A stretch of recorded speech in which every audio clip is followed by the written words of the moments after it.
Hello class 10th information technology 402 में हमारा part B चल रहा है। पार्ट बी का यूनिट नंबर 3 जो है डेटाबेस मैनेजमेंट सिस्टम, उसका session number 6 structured query language चल रहा है। उसके 2 वीडियोस ऑलरेडी मैंने अपलोड कर लिया है। ये हमारा 3rd वीडियो है इस सेशन का। और इस वीडियो में हमें देखना है कंस्ट्रेंट के बारे में। तो कैसे हम एसक्यूएल कंस्ट्रेंट लगाते हैं टेबल पर। तो कंस्ट्रेंट मतलब कंस्ट्रेंट में क्या क्या आते हैं, जैसे कि किसी को हमें प्राइमरी की सेट करना है, या फिर कोई हमें नॉट नल या कोई डिफ़ॉल्ट वैल्यू हमको सेट करनी है, या फिर कोई यूनिक लगाना है, यूनिक चीज़ हमको किसी कॉलम पे लगानी है। तो ये सभी क्या होते हैं, कंस्ट्रेंट होते हैं। इनको हम कहते हैं कंस्ट्रेंट। तो कंस्ट्रेंट कब लगाते हैं, जब हम टेबल क्रिएट करते हैं, या फिर जब हमको टेबल एडिट करके भी हम उसमें मॉडिफिकेशन करके हम कर सकते हैं उसमें। ठीक है, तो सबसे पहले हम देखेंगे कि टेबल क्रिएटिंग के वक्त कंस्ट्रेंट को कैसे लगाना है। तो let's start with the create table command. तो क्रिएट टेबल कमांड आपको पता है कि हम कैसे देते हैं क्रिएट टेबल कमांड। तो हम क्या लिखते हैं, create table and table name, और उसके बाद column name, data type and उनकी साइज़। तो इस तरीके से हम नॉर्मली टेबल को क्रिएट करते हैं। अब यहाँ पे हमें कंस्ट्रेंट लगाना है। तो मान लो हमने यहाँ पे कंस्ट्रेंट लगाया है। इस एग्जांपल में आई थिंक कंस्ट्रेंट तो नहीं बताया है, लेकिन एक टेबल क्रिएट का एक एग्जांपल बताया है। So if you create a customer table specified as above, तो किस तरीके से हम टेबल को यहाँ पर क्रिएट किया है। एक कस्टमर नाम का टेबल है जिसको क्रिएट करके बताया हुआ है, क्रिएट टेबल कस्टमर। उसमें फील्ड है आपकी फर्स्ट नेम, कैरेक्टर उसका 50 कैरेक्टर है, मतलब 50 कैरेक्टर ही आप इसमें ले सकते हैं, उससे ज़्यादा नहीं। लास्ट नेम आपका वो भी character 50, address char 50, city char 50 and country char 25, birth date that is data type is date. तो इस तरीके से एक टेबल को क्रिएट किया है। But while creating a tables you may need to apply a certain condition on a columns. तो हमको जब पर्टिकुलर किसी कॉलम पे कंडीशन अप्लाई करनी है या कंडीशन लगानी है, तो हम कैसे लगाएंगे। This column must not be a blank और अ नल फॉर एनी रिकॉर्ड, मतलब हमको ब्लैंक नहीं छोड़ना है। तो उसके लिए हमें क्या करना होगा, to apply condition on a columns SQL constraint are use. तो कंडीशन को अप्लाई करने के लिए हम जो है टेबल में कंस्ट्रेंट लगाते हैं, है ना। तो किस तरीके से हम कंस्ट्रेंट का यूज़ करेंगे, यहाँ पे कुछ कंस्ट्रेंट दिए गए हैं जिनका यूज़ हमें करना है। Common types of constraint that are applied on a table column include the following. तो ये कॉमन 6 तरीके के कंस्ट्रेंट आपको दिए हैं। इस कंस्ट्रेंट के थ्रू हमें टेबल में हमें कंस्ट्रेंट लगाने हैं। अब जैसे पहला कंस्ट्रेंट है आपका नॉट नल। तो नॉट नल क्या है कि उसमें आप नल वैल्यू नहीं डाल सकते। Ensure that a column can not have a null value. Not null means you can not insert a null value. उसके बाद में डिफ़ॉल्ट। तो डिफ़ॉल्ट वैल्यू मैंने आपको पहले भी प्रॉपर्टी में पढ़ाते वक्त पढ़ा था कि डिफ़ॉल्ट क्या होता है। डिफ़ॉल्ट एक ऑलरेडी सेट वैल्यू होती है जिसको हम अगर नहीं भी डालते हैं तो वो डिफ़ॉल्ट वैल्यू लेता है। फॉर एग्जांपल जैसे आपकी नेशनलिटी आपकी इंडियन है, और तो आपने डिफ़ॉल्ट वैल्यू सेट करके रखी है इंडियन। तो फिर आपको जब भी डेटा एंटर करते हो तो बार बार आपको इंडियन डालने की ज़रूरत नहीं होती, वो ऑटोमेटिकली डिफ़ॉल्ट वैल्यू ले लेता है, दैट इज़ इंडियन। हाँ, अगर वो इंडियन नहीं है और कोई नेशनलिटी, तो भी आप टाइप करके इंसर्ट कर सकते हैं। So provide a default value for a column when none is specified. तो इस तरीके से आप वैल्यू दे सकते हैं, डिफ़ॉल्ट वैल्यू। देन यूनिक में क्या होता है, जैसे प्राइमरी की होती है। प्राइमरी की भी क्या होती है कि एक यूनिक ही रो एंटर करने के लिए देता है आपको। तो यूनिकली आइडेंटिफाई करने के लिए देती है रो। तो यूनिक में भी वही चीज़ होती है कि ensure that all values in a column that are different, मतलब डुप्लीकेट वैल्यू इसमें नहीं होनी चाहिए यूनिक में। चेक क्या होता है कि यहाँ पे कोई कंडीशन हम लगा सकते हैं, वो कंडीशन में सेटिस्फाई मिलनी चाहिए। जैसे कि हम बोले कि कोई एक कंडीशन लगानी है, जैसे कि जो हमारे मार्क्स होते हैं, मिनिमम मार्क्स होते हैं, वो मिनिमम मार्क्स कभी भी जो होते हैं वो मैक्सिमम मार्क्स से हमेशा लेस देन होने चाहिए या इक्वली होने चाहिए। तो ये कंडीशन हो गई हमारी जो ऑब्टेन मार्क्स है ना। तो इस तरीके से हम उस मार्क्स वाले फील्ड में हम चेक कंस्ट्रेंट आराम से लगा सकते हैं। फिर है प्राइमरी की। तो प्राइमरी के लिए आपको ये पता है, used uniquely identify row in a table, जो कि यूनिक होती है। उसके बाद है फॉरेन की। तो ये फॉरेन की एक रेफरेंशियल इंटीग्रिटी को देखता है कि जो दूसरे कॉलम में दूसरे टेबल में जो आपका डेटा है वो एक कॉमन फील्ड से आपका लिंक होता है, और वो कॉमन फील्ड ही आपकी प्राइमरी की होती है, फॉरेन की होती है। First of all we will learn about a not null constraint. Not null constraint को कैसे लगाना है टेबल में, वो हम देखेंगे। तो नॉट नल कंस्टेंट आपको सिंपली हम क्या करते हैं, जब टेबल क्रिएट करते हैं तो क्रिएट टेबल कमांड में ही हम जो हमारे कॉलम होते हैं, कॉलम के आगे ही हम कंस्टेंट लिखते हैं। जैसे यहाँ पे एग्जांपल में दिया है, जैसे एसआईडी इंटीजर उसकी डेटा टाइप हुई और हमने इसको नॉट नल सेट किया है। वैसे ही लास्ट नेम को भी हमने नॉट नल सेट किया है, मतलब इसमें हम नल एंटर नहीं कर सकते। नॉट नल का मतलब इसमें हम नल को एंटर नहीं कर सकते। Here is the definition for the constant. Constant is a condition or a check application on a field or a set of field. तो constant क्या होता है, कंडीशन होते हैं जिसको मतलब कंडीशन को सेटिस्फाई करके ही वो डेटा को एंटर करने के लिए देता है। तो column SID and last name can not include a null, इसलिए हमने वहाँ पे नॉट नल कंस्टेंट लगाया है। While first name can include a null, बाकी की अदर फील्ड जिसमें हमने नॉट नल नहीं लगाया है, हम उसमें नल को एंटर कर सकते हैं। And attempt to execute the following SQL statement, तो यहाँ पे हम डाल रहे हैं जैसे insert into customer, last name और फर्स्ट नेम, दो फील्ड में हम वैल्यू डाल रहे हैं, लास्ट नेम में और फर्स्ट नेम में। तो आपने देखा कि लास्ट नेम में हमने लिखा वैंग और ये फर्स्ट नेम में भी हमने वैल्यू डाली है। So will result an error because क्यों रिजल्ट एन एरर, क्योंकि एस आई डी जो है हमने वो पहली फील्ड ली नहीं है और SID को हमने नॉट नल सेट किया है। तो अगर हम यहाँ पे नहीं लेते हैं तो वो नल फील करने जाएगा, लेकिन अपने नॉट नल सेट कर रखा है तो वो नल कैसे डालेगा, इसलिए वो एरर जनरेट करता है। Will result an error because this will lead to a column SID being null which violates the not null constant on that column. तो आपने उसको अगर नॉट नल सेट कर रखा है तो आप उसमें नल वैल्यू वो जा ही नहीं सकती, इसलिए उसका एरर है। तो यहाँ पे आपने सिर्फ दो ही फील्ड डिफाइन कर रखी है। So you need to write SID also, SID भी आपको लिखना पड़ेगा यहाँ पे। After that the default constant आपको पहले भी बताया था कि एक डिफ़ॉल्ट वैल्यू सेट करके रखता है। तो डिफ़ॉल्ट वैल्यू मतलब कैसे, अब देखो जैसे कि यहाँ पे डिफ़ॉल्ट स्कोर में डिफ़ॉल्ट 80 इसने सेट कर रखा हुआ है। तो मतलब जब भी आप रो इंसर्ट करेंगे, इंसर्ट करते वक्त स्कोर में अगर आपने कोई वैल्यू ओमिट कर दी या स्किप कर दी, तो वो स्किप कर दी तो कोई प्रॉब्लम नहीं, आपने जो स्किप वैल्यू की है उस वहाँ पे वो 80 फील कर देगा, है ना। तो the default constant provides a default value to a column when a insert into a statement does not provide a specific value. जब आप कोई वैल्यू नहीं डाल रहे हो तो ये 80 ले लेगा। हाँ, अगर आप कोई वैल्यू डाल रहे हो तो आपने जो वैल्यू डाली है उसको लेगा, ठीक है। For example if you create a table is shown below, अपने स्टूडेंट नाम का टेबल क्रिएट किया है, student ID, last name, first name and score जो है आपने डिफ़ॉल्ट सेट किया है।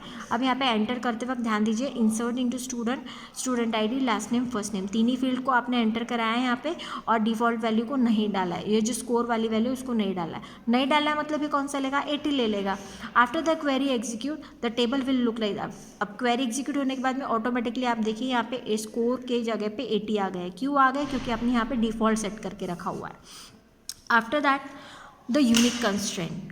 तो यूनिक कंस्टेंट क्या है, आपको भी पता है कि जो वैल्यू है जो भी आप इंसर्ट करा रहे हो वो डुप्लीकेट नहीं होनी चाहिए, रिपीट नहीं होनी चाहिए यूनिक में। The unique constant ensure that all the values in a column are distinct, that should be not duplicate, and in other word no two rows can hold the same value for the column with unique constant. तो ये आपका unique होता है, unique में आपका जो value है वो यूनिक होना चाहिए, रिपीट नहीं होना चाहिए।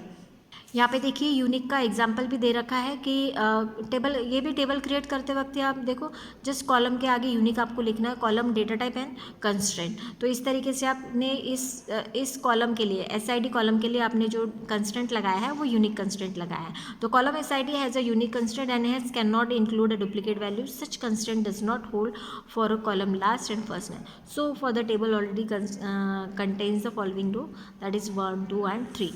इस तरीके से अब इंसर्ट कराएंगे आप। अब 3 ऑलरेडी है यहाँ पर और 3 आप इंसर्ट करा रहे हैं नए दोबारा से, तो ये अब एरर देगा क्योंकि इस फील्ड के लिए यहाँ पे वैल्यू जो है उसे यूनिक चाहिए है और 3 ऑलरेडी उसमें इंसर्ट हो चुका है, तो ये आपको एरर दिखाएगा। Will result an error because the value 3 already exist in SID column, thus trying to insert another row with that values violates the unique constraint. After that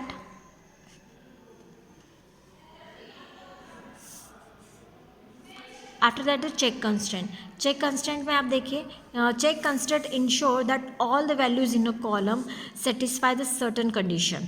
मतलब जो भी वैल्यू आप उस कॉलम के लिए आपने चेक कंस्टेंट लगाया है, तो जो भी वैल्यू आप डाल रहे हो तो इस कंडीशन को सेटिस्फाई करना चाहिए। मतलब जो SID, अब यहाँ पे कंडीशन क्या लगाई है कि check SID is greater than 0, मतलब कि जो SID है वो ग्रेटर देन 0 होना चाहिए, कभी इसने 0 से लेस वैल्यू नहीं डालनी चाहिए, है ना। The check constant ensure that all values in a column satisfy the certain conditions. Once defined, the database will only insert a new row or update an existing row. If a new value satisfies the check constant is used to ensure the data quality, है ना. अब यहाँ पे condition वो check करेगा कि जो SID आप एंटर करा रहे हो वो 0 से नीचे ना हो, हमेशा 0 से बड़ी हो. आफ्टर दैट प्राइमरी की. अब प्राइमरी की एक यूनिकली रो आइडेंटिफाई करता है. अब यहाँ पे भी वो डुप्लीकेट रो नहीं लेता है. और प्राइमरी की आप एक साथ में भी अगर को आप प्राइमरी की दो फील्ड को अगर प्राइमरी की आप लगाते हो तो आपको भी पता है वो कंपोजिट की हो जाता है. हमने लास्ट चैप्टर में भी देखा था वो. Primary key is use to uniquely identify each row in a table. तो हर एक रो इसमें जो होती है यूनिक होती है. It can either a part of actual record itself और it can be a artificial field मतलब ऑटो जनरेटेड फील्ड भी हो सकती है. One that nothing do with the actual record. A primary key can consist of one or more field on a table. तो primary की एक से ज़्यादा टेबल में आप लगा सकते हो. When multiple fields are used as a primary key they are called a composite key. जब एक से ज़्यादा फील्ड पर आपने प्राइमरी की सेट कर रखी है मतलब वो आपकी होती है कंपोजिट की. द प्राइमरी की can be specified either when the table is created. Primary की को आप टेबल क्रिएट करते वक्त भी आप प्राइमरी की सेट कर सकते हो, या फिर टेबल एक बार आपका टेबल ऑलरेडी बन चुका है और आपको उसको प्राइमरी की सेट करना है तो भी आप अल्टर करके आप उसको कर सकते हो. और by changing the existing structure using the alter table.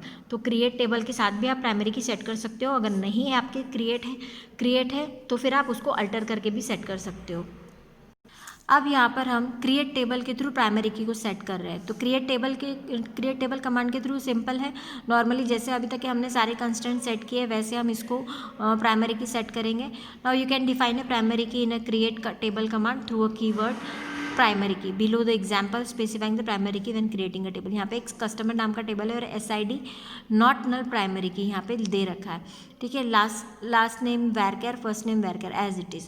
और अगर नहीं आपने यहाँ पे दिया है तो एंड में भी आप दे सकते हैं इस तरीके से और में, है ना. तो एंड में आप प्राइमरी की देंगे और प्राइमरी की में किस फील्ड को आपको प्राइमरी की देना है. जैसे SID को देना है तो आप ब्रैकेट में लिखेंगे SID.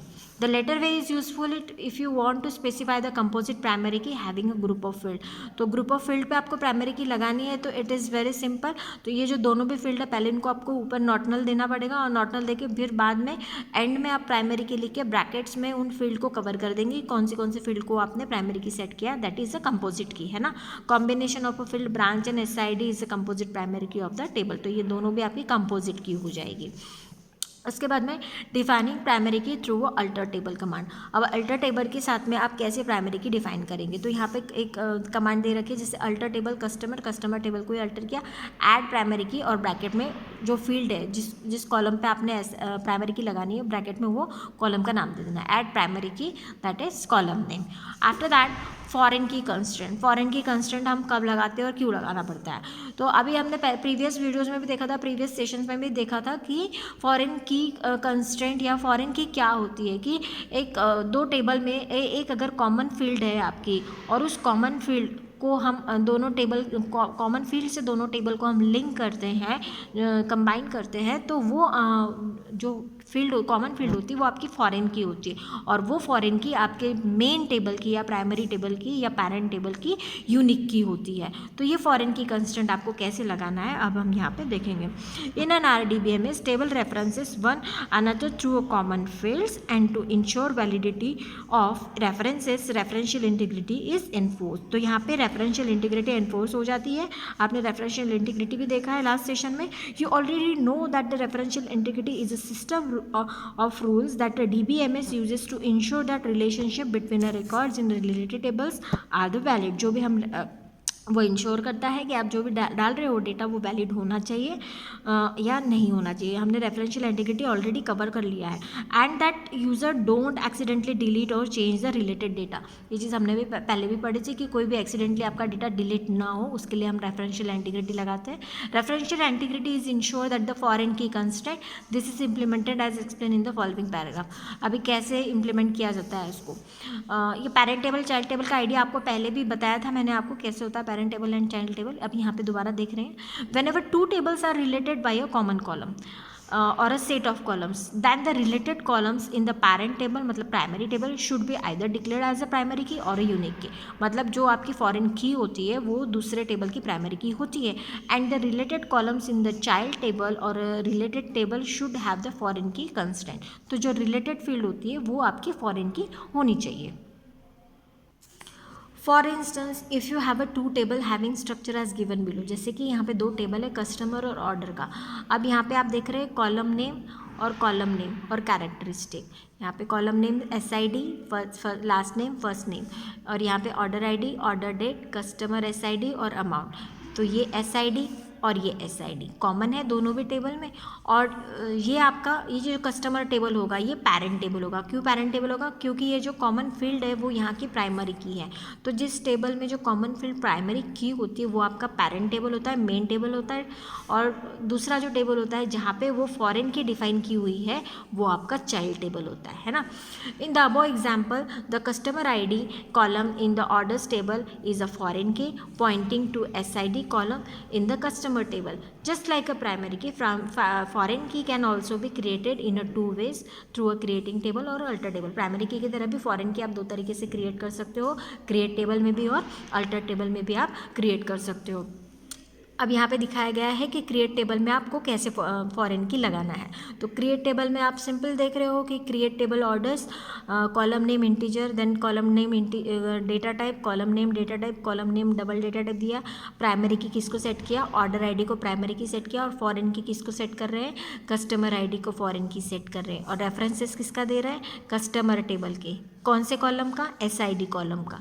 तो इस तरीके से हम फॉरेन की को सेट करते हैं। फॉरेन की लिखते हैं, उसके बाद में आपका किस कॉलम पे आप फॉरेन की लगा रहे हो वो कॉलम लिखते हैं। रेफरेंस किसका दे रहे हो, तो रेफरेंस टेबल का नाम लिखना होता है, और रेफरेंस टेबल में जो वो कॉमन कॉलम है उसका नाम यहाँ पे हमको देना होता है। तो ये जो SID वो प्राइमरी की ऑफ अ पेरेंट टेबल है, और ये आपका customer name of a parent table, और ये जो आपकी फॉरेन की field in the current table. तो इस तरीके से आप जो है फॉरेन की कंस्टेंट लगाते हो यूजिंग अ क्रिएट टेबल।